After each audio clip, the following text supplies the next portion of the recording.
नमस्कार साथियों, स्वागत है आपका मेरी नई वीडियो में। अगर मेरी वीडियो पसंद आए तो चैनल को सब्सक्राइब और वीडियो को लाइक करना ना भूलें। चलिए स्टार्ट करते हैं आज का नया टॉपिक।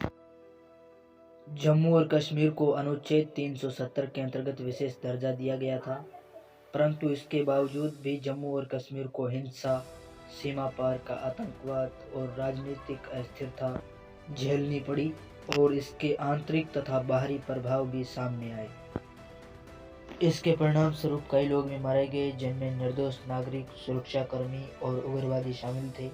इसके अलावा कश्मीर घाटी से बड़े पैमाने पर कश्मीरी पंडितों का पलायन भी हुआ। जम्मू और कश्मीर 3 सामाजिक और राजनीतिक क्षेत्रों जम्मू कश्मीर और लद्दाख से बना हुआ है। जम्मू क्षेत्र में छोटी पहाड़ियाँ और मैदानी भाग हैं और इसमें मुख्य रूप से हिंदू रहते हैं। मुसलमान, सिख और अन्य मतों के लोग भी जम्मू में रहते हैं। कश्मीर क्षेत्र में मुख्य रूप से कश्मीर घाटी है। यहाँ रहने वाले अधिकांश कश्मीरी मुसलमान हैं और शेष हिंदू, सिख, बौद्ध तथा अन्य धर्म के हैं। लद्दाख मुख्य रूप से पहाड़ी क्षेत्र है। इनकी जनसंख्या बहुत कम है, जिसमें लगभग बराबर संख्या में बौद्ध और मुसलमान हैं।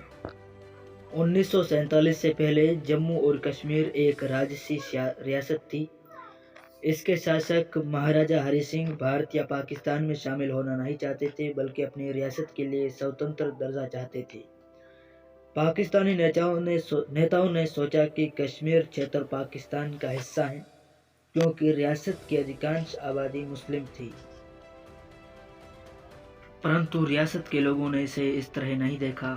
उन्होंने सोचा कि सबसे पहले वे कश्मीरी हैं। क्षेत्रीय अभिलाषा का ये मुद्दा कश्मीरियत कहलाया। राज्य में नेशनल कॉन्फ्रेंस के शेख अब्दुल्ला के नेतृत्व में चलाया गया लोकप्रिय आंदोलन महाराजा से छुटकारा पाना चाहता था, साथ ही पाकिस्तान में शामिल होने के विरुद्ध था। नेशनल कॉन्फ्रेंस एक धर्मनिरपेक्ष संगठन था और इसका कांग्रेस के साथ लंबे समय से संबंध था। शेख अब्दुल्ला नेहरू सहित कुछ राष्ट्रवादी नेताओं के व्यक्तिगत मित्र थे। अक्टूबर 1947 में पाकिस्तान ने कश्मीर पर कब्जा करने के लिए अपनी तरफ से कबायली घुसपैठिए भेजे। इसने महाराज को भारतीय सैनिक सहायता के लिए बाध्य किया। भारत में सैनिक सहायता दी और कश्मीर घाटी से घुसपैठियों को वापस खदेड़ दिया, परंतु ये तभी होगा जब महाराज ने भारत सरकार के साथ विलय पत्र पर हस्ताक्षर कर दिए। परंतु चूंकि पाकिस्तान ने राज्य के एक बड़े हिस्से पर नियंत्रण जारी रखा, इसलिए मामले को संयुक्त राष्ट्र संघ में ले जाया गया, जिसने दिनांक 21 अप्रैल 1948 के अपने प्रस्ताव में मामले को निपटाने के लिए एक 3 चरणों वाली प्रक्रिया की अनुशंसा की। पहला, पाकिस्तान को अपने वे सारे नागरिक वापस बुलाने थे जो कश्मीर में घुस गए थे। दूसरा, भारत को धीरे धीरे अपनी फौज कम करनी थी ताकि कानून व्यवस्था बनी रहे। तीसरा, एक स्वतंत्र और निष्पक्ष तरीके से जनमत संग्रह कराया जाना था, परंतु इस प्रस्ताव के अंतर्गत कोई प्रगति नहीं हो सकी। इसी बीच मार्च 1948 में शेख अब्दुल्ला जम्मू और कश्मीर के प्रधानमंत्री बन गए, जबकि भारत अनुच्छेद 370 के अंतर्गत उसे अस्थायी स्वायत्तता देने के लिए सहमत हो गया। उस समय राज्य में सरकार का मुखिया प्रधानमंत्री कहलाता था। बाहरी और आंतरिक झगड़े। तब से जम्मू और कश्मीर की राजनीति बाहरी और आंतरिक दोनों कारणों से विवादास्पद और द्वंद्वपूर्ण बनी रही। बाहर से पाकिस्तान ने सदा दावा किया कि कश्मीर घाटी पाकिस्तान का हिस्सा होना चाहिए। जैसा हमने ऊपर जाना, पाकिस्तान ने 1947 में राज्य में कबायली हमला करवाया, जिसके परिणाम स्वरूप राज्य का एक हिस्सा पाकिस्तान नियंत्रण में आ गया। भारत दावा करता है कि इस क्षेत्र पर गैर कानूनी कब्जा किया गया है।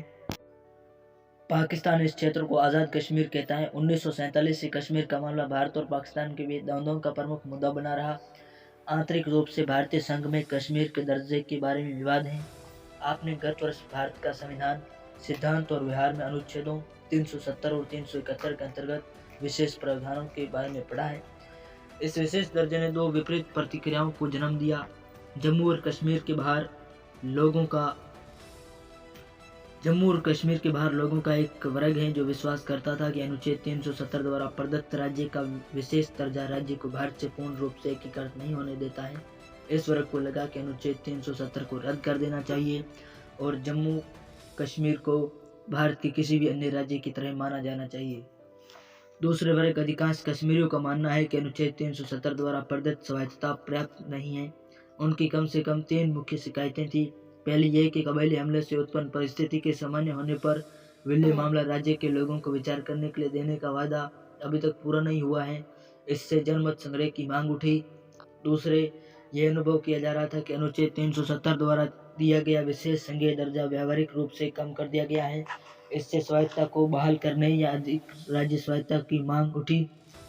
तीसरी, यह अनुभव किया गया कि जिस प्रकार का लोकतंत्र शेष भारत में है वैसा जम्मू और कश्मीर राज्य में लागू नहीं किया गया है। 1948 से राजनीति। प्रधानमंत्री बनने के बाद शेख अब्दुल्ला ने भूमि सुधार और अन्य नीतियां शुरू की जिनमें सामान्य जन को लाभ पहुंचा, परंतु कश्मीर के दर्जे पर उनकी स्थिति के विषय में उनके और केंद्र सरकार के बीच मतभेद बढ़ता गया। उन्होंने 1953 में पदच्युत कर दिया गया और कई वर्षों तक कैद रखा गया। उनके बाद आए नेतृत्व को उतना लोकप्रिय समर्थन नहीं मिला और वे राज्य में शासन नहीं चला पाए, जिसका मुख्य कारण केंद्र का समर्थन था। विभिन्न चुनावों में अनाचार और हेरफेर संबंधी गंभीर आरोप थे। 1953 और 1974 के बीच की अवधि में कांग्रेस पार्टी ने राज्य की नीतियों पर प्रभाव डाला। नेशनल कॉन्फ्रेंस शेख अब्दुल्ला रहित, जिसमें शेख अब्दुल्ला शामिल नहीं थे, एकाएक बड़ा धड़ा कांग्रेस के सक्रिय समर्थन के साथ कुछ समय तक सत्ता में रहा, परंतु बाद में ये कांग्रेस में मिल गया। इस प्रकार कांग्रेस को राज्य पर सीधा नियंत्रण प्राप्त हुआ और परिवर्तन किए गए। इसी बीच शेख अब्दुल्ला और भारत सरकार के मध्य समझौते पर पहुंचने के लिए कई प्रयास हुए।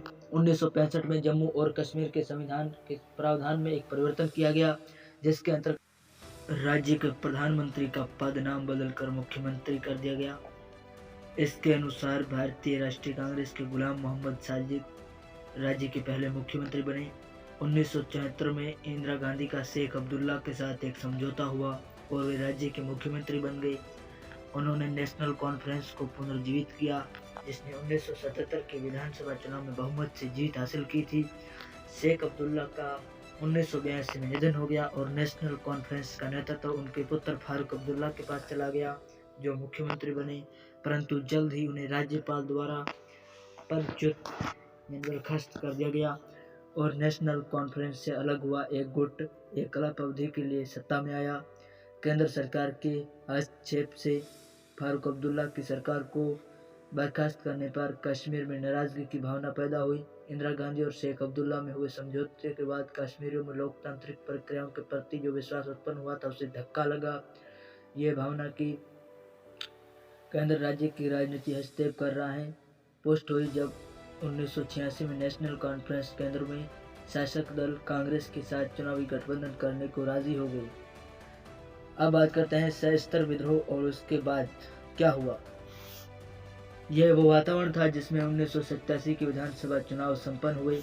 सरकारी परिणामों ने नेशनल कॉन्फ्रेंस कांग्रेस गठबंधन की भारी जीत दर्शाई और फारूक अब्दुल्ला मुख्यमंत्री के रूप में वापस लौटे, परंतु ये व्यापक रूप से माना जा रहा था कि परिणामों में लोकप्रिय चयन की झलक नहीं है और संपूर्ण चुनाव प्रक्रिया में गड़बड़ी हुई है।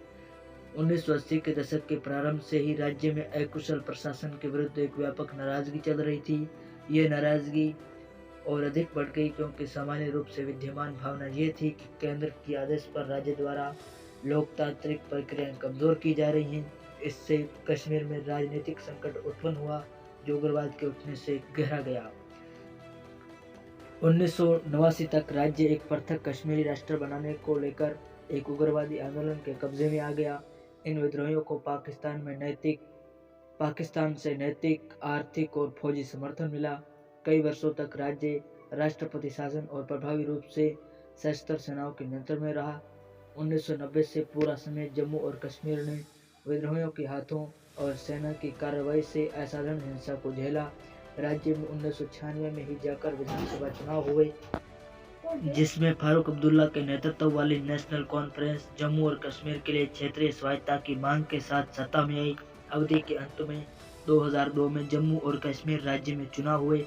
नेशनल कॉन्फ्रेंस बहुमत प्राप्त करने में विफल रही और इसके स्थान पर पीपल्स डेमोक्रेटिक पार्टी (पीडीपी) और कांग्रेस की मिलीजुली सरकार आ गई। 2002 और इससे आगे गठबंधन के समझौते के अनुसार मुफ्ती मोहम्मद पहले 3 वर्ष सरकार के मुखिया रहे, जिनके बाद भारतीय राष्ट्रीय कांग्रेस के गुलाम नबी आज़ाद मुखिया बने, जो जुलाई 2008 में लागू राष्ट्रपति शासन के कारण अपना कार्यकाल पूरा नहीं कर पाए। उससे अगला चुनाव नवंबर दिसंबर 2008 में हुआ। एक और मिली-जुली सरकार नेशनल कॉन्फ्रेंस और भारतीय राष्ट्रीय कांग्रेस से बनी।